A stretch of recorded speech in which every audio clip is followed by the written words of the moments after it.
It is so quiet in here. Sounds like a church. Goodness gracious. Welcome, welcome everyone. Let's welcome David Brooks. What a great pleasure to have him with us.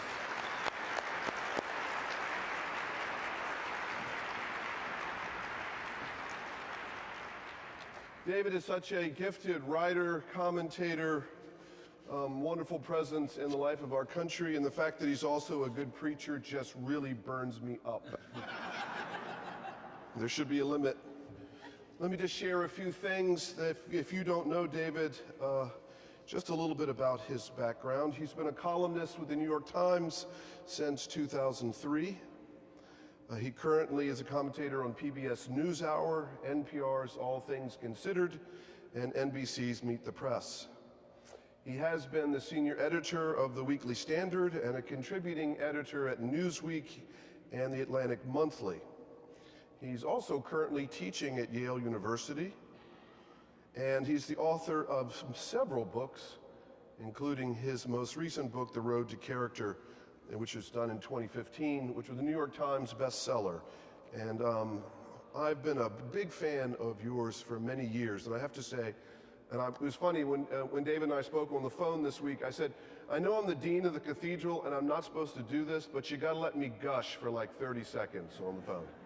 Just telling him how much of a fan I have been of your writing. I don't always agree with everything you write, but your sense of integrity and honesty and willingness to add something positive to our nation's conversation has always been a great gift. And at times I read the things you write and I go, oh my God, thank God someone said it. You know, it's just a great gift, so thank you. I did teach a class on your book, The Road to Character, in the summer of 2015. I invited my congregation in Richmond. I was in Richmond then. I said, I invite you all to go get the book, read the book, and let's come together and talk about it. So here it is, the dog days of summer in Richmond, Virginia, end of July, and 200 people came out for 2 Sundays in a row to sit and have conversations about your book. It was had a powerful influence on a lot of us, so thank you for the gift of that. If you haven't read it, I recommend it to you highly. How many people out here have read pieces of The Road to Character? That's great, fabulous. So let me start with a question from your book that spoke to me. You talk about resume virtues and eulogy virtues in your book. Eulogy virtues are those virtues of the kind of things that you want people to say about you in your eulogy. You're honest, kind, loving, honorable, forthright, humble, those sorts of virtues. Resume virtues are the kind of virtues that we place on our resumes. Driven, talented, hardworking, creative, accomplished. And that you say that both of these virtues are important, but that our culture has become so lopsided that we lift up the resume virtues, but have not done well to encourage the eulogy virtues. As we start, just talk a little bit more about that, if you wouldn't mind. Yeah, first, let me say what an honor and how moving it is to be here on this side of the action on a religious service. It's a very unaccustomed place to me, as I mentioned, and just now, I grew up, I went to a school called Grace Church School on Lower Broadway, on 10th Street and Broadway, if anybody of you knows where the Strand bookstore is. It's a beautiful church right next to there. And I was in the choir, and I grew up in a Jewish home, and about 40%, because it's New York, 40% of the choir was Jewish. And so we'd sing the hymns, but to square with our religion, we wouldn't sing the word Jesus. And so the volume would sort of drop down and then come up. And so forever after, it's been my deep passion to not get called attention to in any religious service. Because if I'm being called attention to, it means somehow I'm in trouble, I've done something wrong, so it's weird to be up here.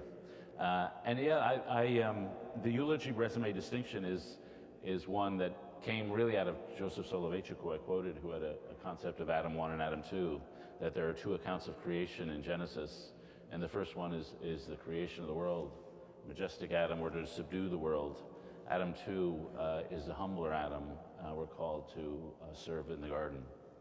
And one is majestic and outward going and creative, and the other is humble and obedient.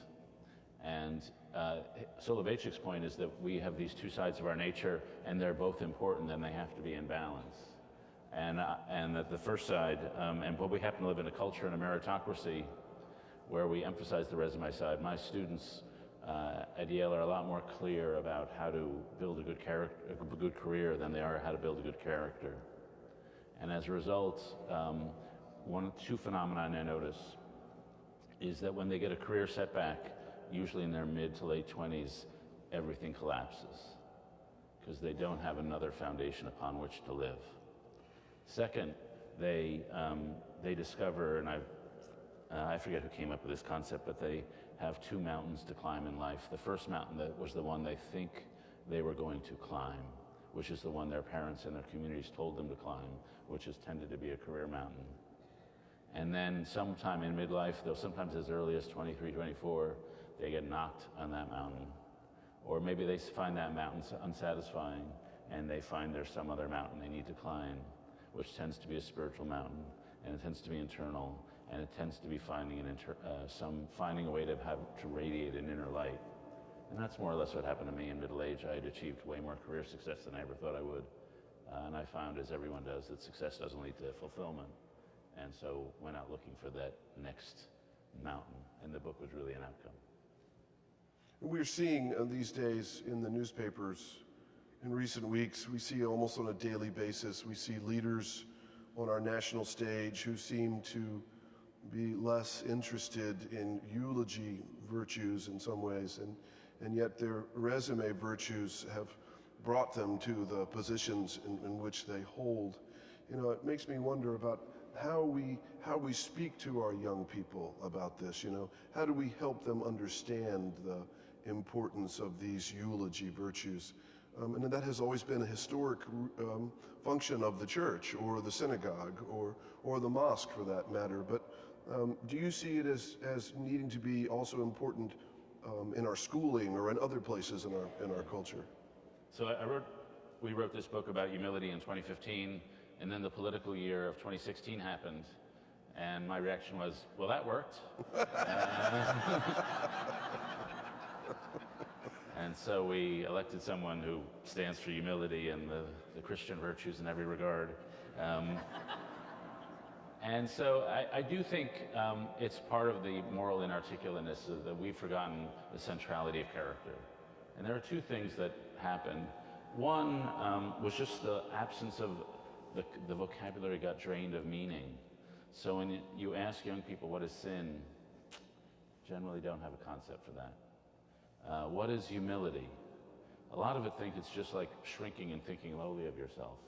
My favorite definition of humility is radical self-awareness from a position of other-centeredness. The ability to get outside yourself and to see yourself with extreme honesty, to see where you're exalted, but to see also where you're broken. So it's radical self-awareness. And then third, I think the belief that character's destiny was eroded by a worldview, which I think is the worldview we have in the White House, which is the world is a savage place, and we just can't afford gentleness. And the world is so fearful we need to be tough and monstrous in our own way. And a lot of people who voted for Donald Trump don't particularly approve of him as a person, but they've lost faith in their society, they've lost faith in their leadership, and they just want a jerk to bust things up. And I don't think that's the right answer. I think that's the whole point of Matthew, that no matter how savage the world is, that's not the right response, and that there's a stronger response. But that is such a counterintuitive argument to make, and it needs to be hammered home. And the way I would approach young people is, one, as I mentioned, put beautiful things before them. They will climb that ladder of beauties. Two, give them exemplars. We learn in parable, and people need to be given the instruction. Third, talk to them about love. You know, I'm a middle-aged guy. My friends say that me talking about emotion is like Gandhi talking about gluttony. It's not like normal, but many of our students have not been taught to talk in that language, and especially in this city, which is a very emotionally avoidant city. We go to two things about love. First, I'm going to do it at the lower income group and then the higher. because there's a class divide even here. And I go to this group on Thursday nights, which I've written about. It's an organization called AOK. This couple over on the other side of the Rock Creek Park, they had a kid who had a friend at Wilson High School who didn't have a place to eat. And so they said, come over to our house, we'll feed you sometimes. And they let him stay there, and then he had a friend, and he had a friend. And now there are 15 to 20 kids staying there, sleeping there, 25 kids rotating through. And one of the great virtues of that home, which is the warmest home I've ever been in, is that for us, they have a complete intolerance of social distance. So when I go to meet them, I would want to shake their hands, and they would say, we don't shake hands here, we hug here. And I grew up in this culture. The phrase was, think Yiddish, act British. It's the Episcopal reticent culture. And so hugging was done naturally. But a friend of ours who ministers to young people, a guy named Bill Milliken, says, I've been doing this 50 years, I've never seen a program change a life. What changes a life is relationship and love. And so just creating context for intimate, loving relationships, which is what Jesus taught. And then the final thing, and then this is more frankly, for students who go to National Cathedral, St. Albans, Sidwell, Georgetown Day. I teach these kids a couple of years later. They're amazing kids. My joke is, you ask them, what are you doing on spring break? It's like, I'm going to unicycle across Thailand while reading to lepers. I mean, they're amazing. But about 30% of them, their parents loved them, but were anxious about them. And when the kid did something that would lead to Yale or Harvard, the parental love beam was bright. When the kid did something that would not lead to Mass General or Goldman Sachs, the parental love was withdrawn. And those kids are dealing with the ravages of conditional love, and they become very risk averse because the fundamental relationship of their life is up to them to earn through a certain metric. And that is something those of us who are more in the educated class can really work on, the ravages that are being visited upon young people out of anxiety of the parents. I want to ask you an opinion, since we're in this space. One of the important functions of the church, I believe, is to be a reconciler. As Christians, we're supposed to continue Christ's ministry of reconciliation in all kinds of ways, in all kinds of things. Given the state of our national conversation, or lack thereof right now, one of my questions is working for reconciliation even possible right now? I mean, I hear voices and people saying, right now it's not a time for reconciliation, it's a time for protest and resistance. What do you think? Do you think that's the case? Can a religious community hold both of those things together? A love for and a responsibility to reconcile all things, and then at the same time this justice call to protest and to stand against when necessary. It's kind of I'm throwing a lot at you, but we're sort of struggling. What is the role for people of faith these days, especially in this city that you talk about? And I guess a piece you wrote on the 7th of February that you said, today I'd say the most pivotal spot on earth is Washington, D.C. Washington will either preserve the world order or destroy it, right? And since we are here in the midst of that, I thought I'd get a little bit of your thinking. Well, what the current administration offers, as I said, is this worldview, is that the world's too dangerous and their threats and our enemies, our outsiders are too hostile, that we can't afford to be gentle and we can't afford to be good. And it's a dumbed down version of Machiavelli. And Machiavelli's critique of Christianity was that it makes people the innocent victims of clever men.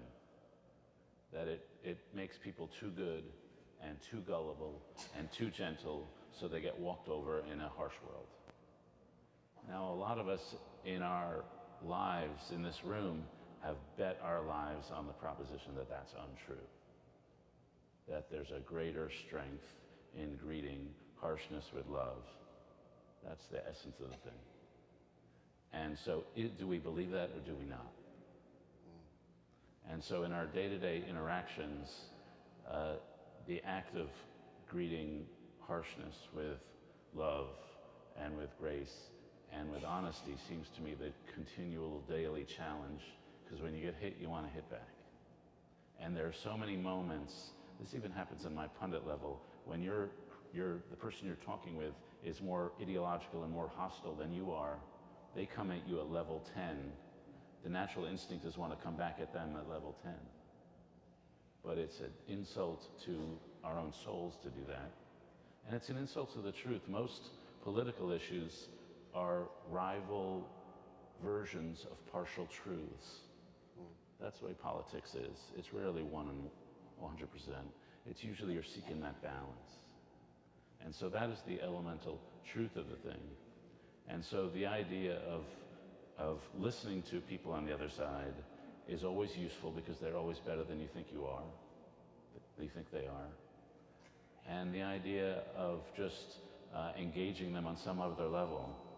I'm a big fan of Samuel Johnson's couplet, "Of all the things that human hearts endure, how few are those that kings can cause and cure." There's a reality far deeper than politics, a reality that we talk about in this room. And then just one final thing in terms of reconciliation. There are, for whatever reason, a lot of people in the White House, and frankly, some people, though not a lot, some people in the Christian community who have developed a crazily hostile view of Islam. And I think a lot of us who have been participating in Muslim services or have friends know that it is one of the great beautiful religions of earth, and that in this moment, special care and reconciliation has to be taken between our communities and that community. Amen. Thank you. Now, we don't have a whole lot of time left, and I know there's some folks probably eager out there to ask questions. Michelle Dibley, our Director of Programs, is wandering around with a mic. If you'd like to ask a question, participate in today's conversation, please just raise your hand. Michelle will find you.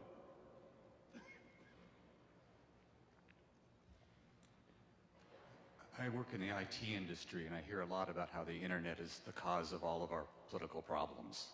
But it seems to me that a lot of the problems we see are more general. They're a lack of identity, and the fact that we can be anonymous online or offline, and the fact that people don't pay attention to that commandment that says don't bear false witness.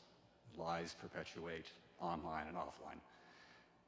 Do you have any comments on the role of the internet and the changes we've seen over the last 10 years? No, I do think the internet is the cause of all our problems. No, I think human nature is the cause of our problems. We are crooked timber, and what comes out of the internet is part of humanity. And people have done studies. Facebook, is it attenuating our friendships? Is it making us lonelier?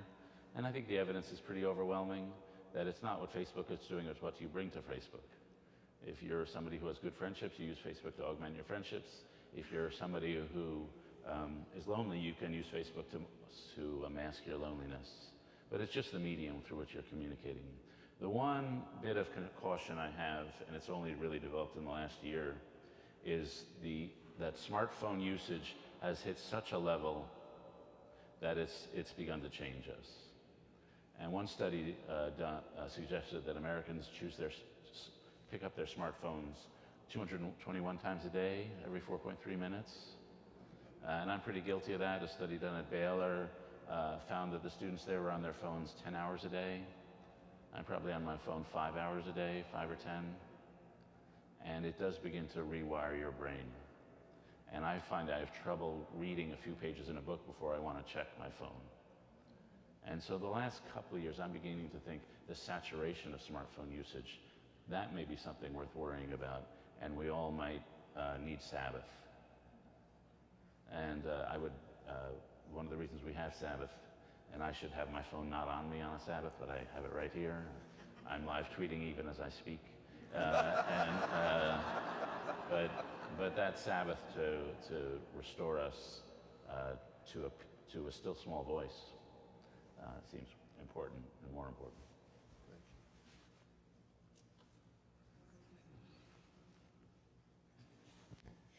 Thank you. It seems to me that a lot of the conflict worldwide now is between a movement of globalization versus a movement towards more nationalism. And I'm wondering where you see the role of citizenship, of national borders, of national idea, even of patriotism in your more global view of the world. Yeah, my shorthand, the thing Trump understood before a lot of us was that the debate is no longer between big government and small government, which is our traditional left-right debate. It's between open and closed. It's between those of a lot of people who feel the winds of globalization at their back, and they want open trade, open borders, open immigration, open opportunity, open mores. And a lot of people feel the headwinds of globalization blowing in their faces. They want closed trade, closed borders, closed traditional mores. And that's a different fight. And I'm on the side of open, and I want to defend that because I believe in the dynamism of new people and new ideas and new trade. But as we do that, we can't become deracinated and demoralized. And we have to maintain our particularity.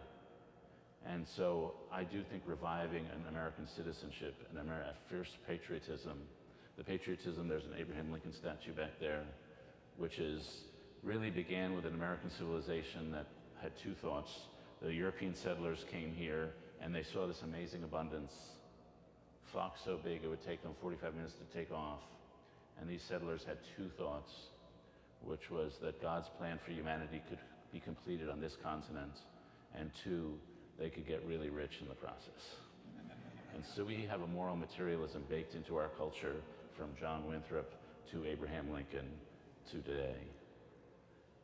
But that is a universal, growing, dynamic belief in American future, and the eschatology of this country is joined up somehow, in some mysterious way, in a divine plan and in providence.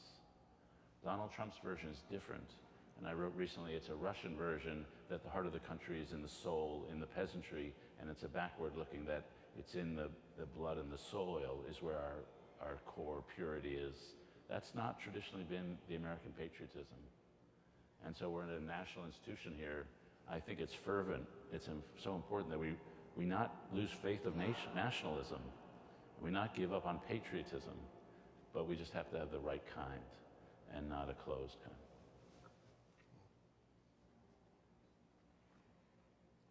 Mr. Brooks, thank you for being here today. I followed you for a long time, and thank you for your thinking. I agree that we cannot confront harshness with harshness. However, if those that are going to take this country in one direction want to use harshness, and we need to use love, how do we actually, the word comes to my mind is confront them, but how do we talk to them into realities and faith to point out what is not true about what they're saying? Well, the first thing, a couple things come to mind. The posture of Jesus is always a good example. And I'm reminded with Christians, with secular people, how much Pope Francis has mesmerized people. And the simple truth of it is that someone who just acts like Jesus has a magnetic effect on Christians and non-Christians. And I think that's especially true when the harshness really starts flying. Do we really think people are not going to respond and recoil from some of the things that are happening in our culture? I certainly find a great recoil and a great looking for answers. One of my heroes is St. Augustine, and he says you can't replace a bad love or a perverse desire just by saying no. You have to replace it with a higher love and a higher desire. And so offering a better way is, to me, the most attractive.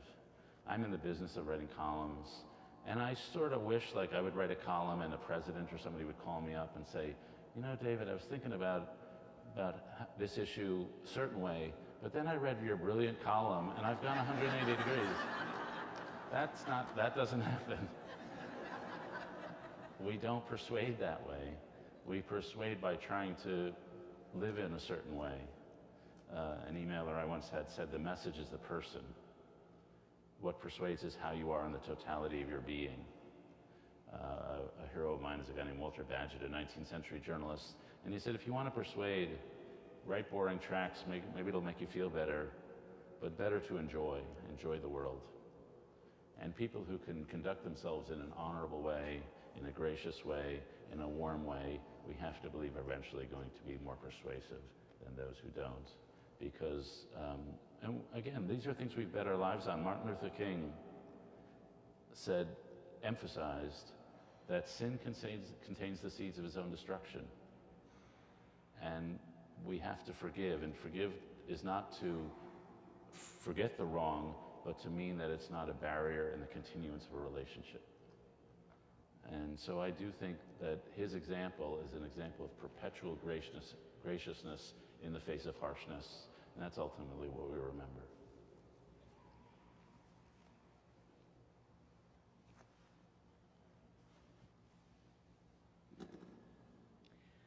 My question is a little bit related, and I think it speaks to the fact that so many of us are struggling with how we, particularly in the faith community, can follow the way of Jesus. And following on your remarks about reconciliation versus protest, can they not be the same? Because and exist together, because Jesus embodied love in a radical way, but he also stood up against oppression and injustice. And can we not, and is it not our task or our responsibility to go out and to protest and to stand up against that injustice at the same time that we can work on reconciliation and show love to those people that we disagree with? I'm not against protest. I'm not against marching. I'm not against registering one's opinion.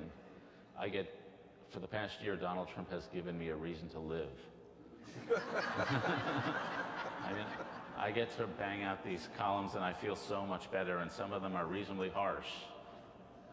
But I do think a couple things. One, I do believe that sin contains the seeds of its own destruction, and that what's happening is not working. I'm trying not to be super partisan, but I do not think the White House is now working. I think it's not working for the people in the White House. I do not think it's working as an effective policy organ. I do not think the character that is glowing out of there is sustainable for any long term. And so I think some form of collapse is going to happen. I don't know whether it'll be in the form of a foreign threat. I don't know whether it'll be in the form of a corruption scandal. But I do think some sort of implosion is on the way. And so where are we going to be? I hope there are some Trump supporters out here, and to you I apologize and disagree. But where are we going to be when that happens?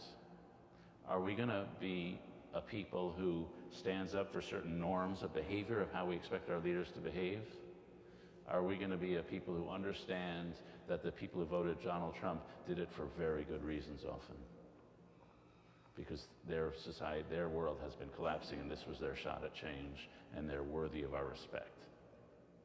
And are we humble enough to listen to the message they sent us? And do we have a way that respects the openness and dynamism of our society, but still takes care of those people? And none of those projects involves insulting Trump as badly as he insults others. None of those projects involves a worldview that life is a battle of all against all. And if they're going to lie about us, we need to lie about them. And none of those projects involves disrespecting the Trump voters or looking down upon them or trying to reduce them to some simple motive of bigotry, because believe me, that is not true. And so you don't have to honor Trump, but you have to honor the reality of the world, that this is a complicated phenomenon. and that the country is going to be here after he's out of office, and what kind of country is it? And it's so easy. We've all been in circumstances where an eye does lead to an eye, and where the extremism of the right leads to the extremism of the left. And I see that happening in Congress, and I see that happening on the daily news. Think of the news stories you've read in the last week. How many of those stories are based on enmity? Whether it's blocking Betsy DeVos from going to school in D.C., whether it's riots in Berkeley, whether it's silencing someone on the floor of the Senate. On all sides, there's just a rising tide of enmity right now. We could sit here all morning long, and I would love nothing better. But we're moving now from this conversation into worship again. And thank you, David, for being here so much. And he will be our preacher again at the 11:15 service, so we look forward to that. But please join me in thanking David Brooks for his time.